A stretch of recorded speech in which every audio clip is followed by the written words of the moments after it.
Alamgir technical চ্যানেলে সবাইকে স্বাগতম। আসসালামু আলাইকুম সম্মানিত শিক্ষকবৃন্দ, অনারেবল ভিউয়ার্স। আজকের ভিডিওতে থাকছে পোষ্য সনদ। পোষ্য সনদ নিয়ে বিস্তারিত এই ভিডিওতে জানতে পারবেন। তো প্রথমেই আমরা জানবো পোষ্য কোঠা বা পোষ্য সনদ কি, তারপরে জানবো আমরা পোষ্য সনদ কিভাবে উঠাবেন, তারপরে জানবো আমরা পোষ্য সনদ উঠাতে কি কি কাগজপত্র লাগে, পোষ্য সনদের আবেদন আপনি কিভাবে করবেন, সেটা জীবিত হলে কিভাবে করবেন এবং মৃত ব্যক্তির ক্ষেত্রে কিভাবে করবেন, আবার অঙ্গীকারনামা কিভাবে লিখবেন, অঙ্গীকারনামা জীবিতর বেলায় কিভাবে লিখবেন এবং মৃতর বেলায় কিভাবে লিখবেন। সর্বশেষ যেটি থাকবে সেটি হচ্ছে আপনারা এর ওয়ার্ড কপিগুলো পেয়ে যাবেন। তো আশা করছি ভিডিওটি মনোযোগ দিয়ে শেষ পর্যন্ত দেখবেন। তো প্রথমে আসুন আমরা জেনে নিই পোষ্য কোঠা বা পোষ্য সনদ কি।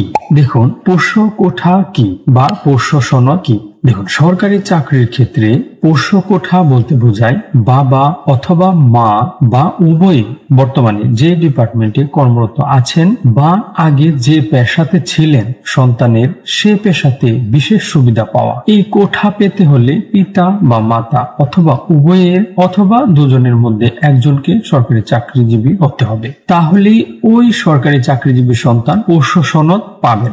আর যে সনদটি পাবেন সেটি হচ্ছে পোষ্য সনদ। এখন আমরা পোষ্য সনদ কিভাবে উঠাবো সে সম্পর্কে জানবো। তো পোষ্য সনদ ওঠানোর জন্য আপনাকে কিছু কাজ করতে হবে, আর সেই কাজের সাথে কিছু কাগজপত্র জড়িত আছে, সেই কাগজপত্রগুলো আপনাকে জমা দিতে হবে।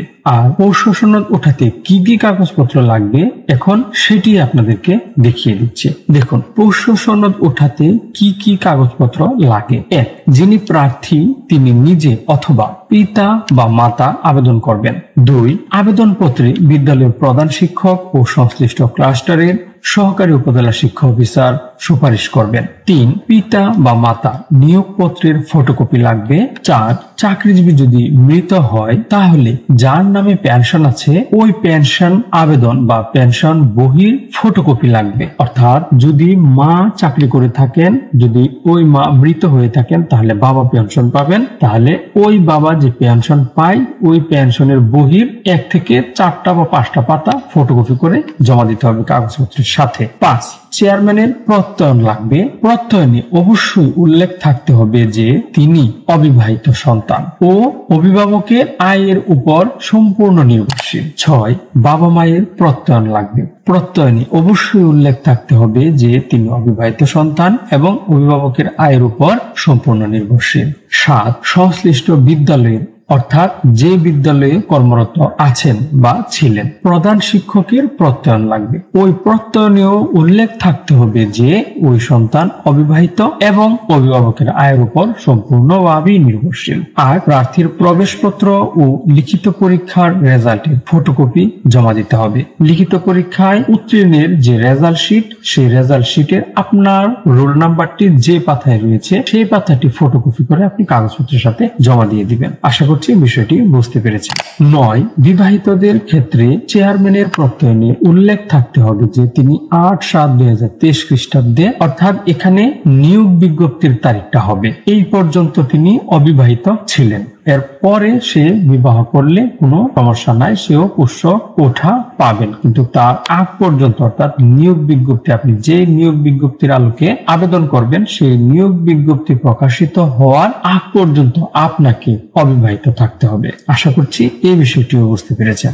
10, বিবাহিতদের ক্ষেত্রে কাবিননামার ফটোকপি দিতে হবে এবং মূল কপি দেখাতে হবে। এই যে আপনি বিবাহিত অর্থাৎ এই তারিখের পরে যে আপনি বিবাহ করেছেন সেটার কাগজপত্র কিন্তু আপনাকে দেখাতে হবে। আশা করছি কি কি কাগজপত্র লাগবে আপনার পোষ্য সনদ পেতে হলে বিষয়টি স্পষ্টভাবে বুঝতে পেরেছেন। এখন আমরা দেখব পোষ্য সনদের জন্য আবেদন করবেন কিভাবে সেটি। তাহলে চলুন আবেদনটা আমরা দেখে আসি। এই হচ্ছে আবেদন। আবেদন লিখবেন এখানে তারিখ বরাবর উপজেলা শিক্ষা অফিসার, অবশ্যই উপজেলা শিক্ষা অফিসার বরাবর আপনাকে আবেদন করতে হবে। আপনি যে উপজেলায় বা জেলায় রয়েছেন তার নাম লিখবেন এখানে। এখানে বিষয় পোষ্য সনদের জন্য আবেদন। জনাব, বিনীত নিবেদন এই যে আমি এখানে নমুনা আকারে এটি আপনাদেরকে দেখিয়েছি, আপনারা আপনাদের নাম এখানে লিখে নেবেন। এটা হচ্ছে মৃত।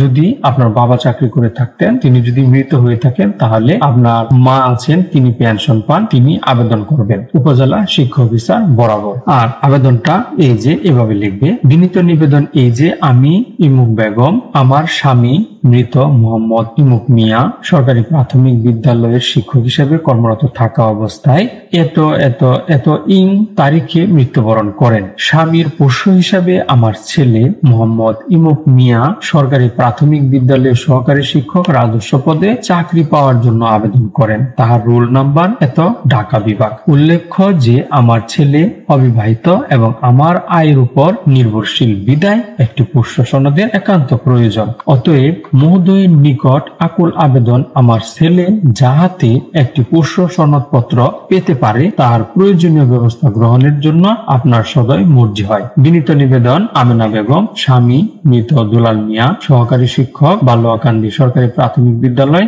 রায়পুরা, নরসিংদী। জাতীয় পরিচয়পত্র নম্বর, মোবাইল নাম্বার। আমি আবারও বলছি, এটি একটি নমুনা আবেদন পত্র। আপনাদের সুবিধার জন্য এটা আমি এই নামে দিয়ে দিলাম। এটা এখানে কারো নামের সাথে যদি মিলে যায় বা বিদ্যালয়ের সাথে যদি মিলে যায় তাহলে এটা সম্পূর্ণটাই কাকতালীয় ভাবে মিলে গেল। আমি এমনিতে এটা লিখে দিলাম। তারপর দেখেন আরেকটি আবেদন আপনাদেরকে দেখায়। যদি এটা জীবিত বেলায় হয়ে থাকে তাহলে আবেদনটা হবে এভাবে। দেখুন, তারিখ বরাবর উপজেলা শিক্ষা অফিসার, রায়পুরা, নরসিংদী। বিষয় পোষ্য সনদ পাওয়ার জন্য আবেদন। জনাব, বিনীত নিবেদন এই যে আমি আমেনা বেগম, প্রধান শিক্ষক বা সহকারী শিক্ষক, বালুয়াকান্দি সরকারি প্রাথমিক বিদ্যালয়, রায়পুরা, নরসিংদী। আমার মেয়ে নাজমা বেগম এত এত এত খ্রিস্টাব্দ তারিখ পর্যন্ত অবিবাহিত এবং আমার আয়ের উপর নির্ভরশীল। এমত অবস্থায় আমার মেয়ের জন্য একটি পোষ্য সনদপত্রের একান্ত প্রয়োজন। অতএব মহোদয়ের নিকট আকুল আবেদন আমার মেয়ে যাতে একটি পোষ্য সনদপত্র পেতে পারে তাহার প্রয়োজনীয় ব্যবস্থা গ্রহণে আপনার সদয় মর্জি হয়। বিনীত নিবেদক, এই যে এখানে নাম লিখে দিলাম, বিদ্যালয়ের নাম লিখে দিলাম, পদবি, জেলা, উপজেলা, তারপর হচ্ছে জাতীয় পরিচয়পত্র নম্বর, মোবাইল নম্বর। এইগুলো হচ্ছে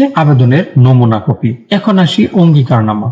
এই যে দেখুন অঙ্গীকারনামা। অঙ্গীকারনামাটা ঠিক এভাবে আপনারা লিখতে পারেন। এটা আবারও বলছি নমুনা, এর চেয়ে ভালো করে আপনারা আশা করছি লিখতে পারবেন। তো এখন এই আবেদনের ওয়ার্ড কপি গুলো কিভাবে পাবেন সেটি বলে দিচ্ছি। এগুলো হচ্ছে আবেদনের ওয়ার্ড কপি। এই ওয়ার্ড কপি গুলোর লিংক আমি আমার এই ভিডিও ডেসক্রিপশনে দিয়ে দিব। আপনারা সেখান থেকে ডাউনলোড করে নিজেদের মতো করে ব্যবহার করতে পারবেন। তো এই ছিল আজকের সম্পূর্ণ একটি ভিডিও। পোষ্য সনদ কিভাবে পেতে হয় বা পোষ্য সনদ আপনারা কিভাবে পাবেন এই নিয়ে। আশা করছি এই কাগজপত্রগুলো যদি আপনারা সম্পূর্ণভাবে সবগুলো একসাথে করে উপজেলা শিক্ষা অফিসে আপনারা জমা দেন তাহলে আপনি আপনার জন্য অর্থাৎ আপনার সন্তানের জন্য একটি পোষ্য সনদপত্র পেয়ে যাবেন। আর সেই সনদপত্রটি আপনারা ভাইবার আগে সংগ্রহ করতে হবে এবং ভাইবার কাগজপত্র যে তারিখে জমা দিতে হয় নির্ধারিত তারিখ তার আগে সম্পূর্ণ কাগজপত্রের সাথে এই পোষ্য সনদের কাগজটিও আপনাকে জমা দিতে হবে এবং মূল কপিটা আপনার ভাইবা বোর্ডে আপনার সকল মূল সনদপত্রের সাথে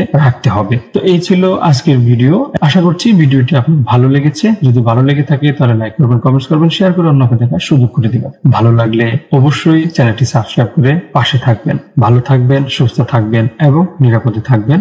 ধন্যবাদ সবাইকে।